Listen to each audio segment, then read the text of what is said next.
जरूरी है। यह है एमएनएस न्यूज नेटवर्क और आप देख रहे हैं एमएनएस न्यूज टीवी। मैं हूं आपके साथ शुभांगी। तो आइए देखते हैं आज की कुछ खास खबरें।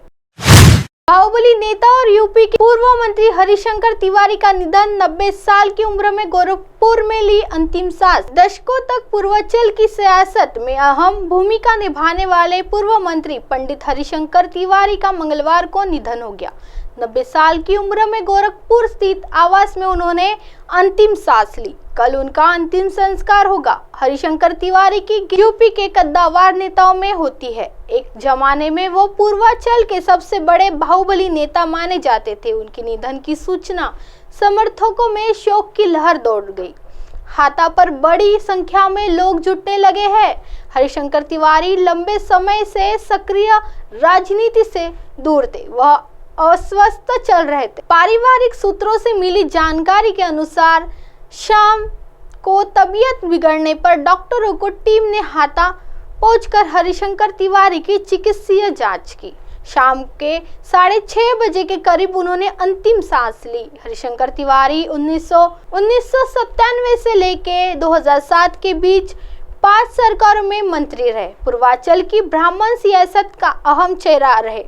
पहली बार वो गोरखपुर की चिल्लूरपार सीट से विधायकी जीते थे। कांग्रेस में इंदिरा गांधी के जमाने जेल से निर्दलीय चुनाव जीतकर उन्होंने इतिहास रच लिया था। इसके बाद उनका सियासी सफर कई दशक तक जारी रहा। इस दौरान वह कल्याण सिंह से लेकर मायावती और मुलायम सिंह यादव की सरकार तक मंत्री रहे। राजनीति में सक्रिय रहे परिवार। हरिशंकर तिवारी किसी जमाने में पूर्वांचल की बाहुबली कहे जाते थे। 80 के दशक में पूर्वांचल से हरिशंकर तिवारी का नाम दूसरे देश में चर्चित हुआ था। उनके बेटे कुशल तिवारी सांसद और विनय शंकर तिवारी विधायक रहे हैं। वर्तमान में विनय समाजवादी पार्टी में है। हरिशंकर तिवारी के भतीजे गणेश शंकर तिवारी उत्तर प्रदेश विधानसभा परिषद के सभापति रहे हैं। कई दलों के नेता पहुंचे। उत्तर प्रदेश की राजनीति में हरिशंकर तिवारी के संबंध में सभी दलों में थे। उनके निधन की सूचना पाकर गोरखपुर स्थित उनके आवास हाथा पर विभिन्न दलों के नेता और कार्यकर्ता पहुंचे। बीजेपी के पूर्व प्रदेश अध्यक्ष रमापति राम त्रिपाठी, राज्यसभा सदस्य डॉक्टर राधा मोहन दास अग्रवाल, गोरखपुर की पूर्व मेयर डॉक्टर सत्या पांडे सहित विभिन्न दलों के कई नेताओं भी हाथा पहुंचकर अपनी शोक संवेदनाएं व्यक्त। अखिलेश यादव ने जताया दुख। पूर्व मंत्री हरिशंकर तिवारी के निधन पर समाजवादी पार्टी के राष्ट्रीय अध्यक्ष अखिलेश यादव ने ट्वीट कर दुख जताया है। प्रमुख ने अपने ट्वीट लिखा, पूर्व मंत्री श्री हरिशंकर तिवारी जी का निधन अत्यंत दुखद। ईश्वर दिवंगत आत्मा को शांति एवं शोक संतप्त परिवार को यह असीम दुख सहने की शक्ति प्रदान करे। भावपूर्ण श्रद्धांजलि। आइए बढ़ते अगली खबर की तरफ। कर्नाटक निवर्तमान मुख्यमंत्री बोम्बई ने सरकार अधिकारियों को किया धन्यवाद। कर्नाटक के नववर्तमान मुख्यमंत्री बसवराज बोम्बई ने मंगलवार को राज्य सरकार के वरिष्ठ अधिकारियों को पूर्ण सहयोग देने और अपने कार्यालय के दौरान कई साहसिक फैसले लेने के लिए धन्यवाद दिया।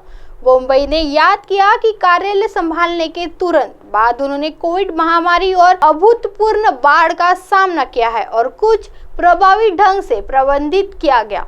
उन्होंने कहा कि मैं पिछले 4 वर्षों में राज्य के किसी भी हिस्से से हिस्सा कोई खबर नहीं आई है कि और यहाँ तक कितनी विधानसभा चुनाव भी शांतिपूर्ण ढंग से संपन्न हुए, जिसके लिए गृह विभाग को बधाई जानी चाहिए। उन्होंने कहा कि आरक्षण में बढ़ोतरी, सरकार कर्मचारियों की चुनौती और नई नीतियों जैसे कई महत्वपूर्ण फैसले लिए गए हैं। अधिकारियों ने रोजगार और औद्योगिक नीतियों के कार्यान्वयन में महत्वपूर्ण भूमिका निभाई है और उनका सहयोग बहुत महत्वपूर्ण था। आइए बढ़ते अगली खबर की तरफ। पंजाब के पूर्व विधायक आय से अधिक संपत्ति रखने के आरोप में गिरफ्तार। विजिलेंस ब्यूरो ने मंगलवार को फरीदकोट के पूर्व विधायक कुशलदीप सिंह ढिल्लों को आय से अधिक संपत्ति रखने के आरोप में गिरफ्तार किया है। ब्यूरो के एक प्रवक्ता ने कहा कि उन पर गुरुसेवक सिंह और राजविंदर सिंह के साथ भ्रष्टाचार का मामला दर्ज किया गया है।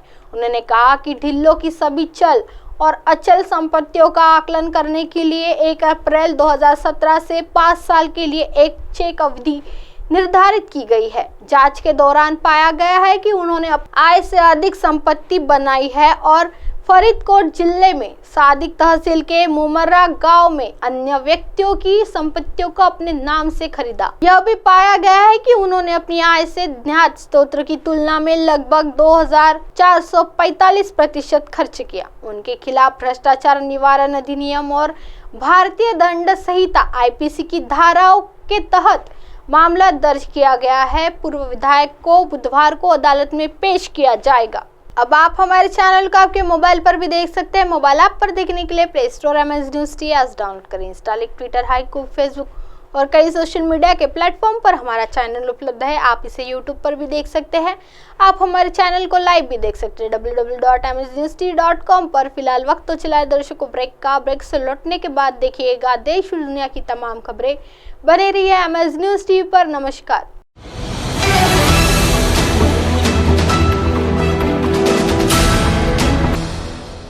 ये है MNS न्यूज नेटवर्क और आप देख रहे हैं MNS न्यूज।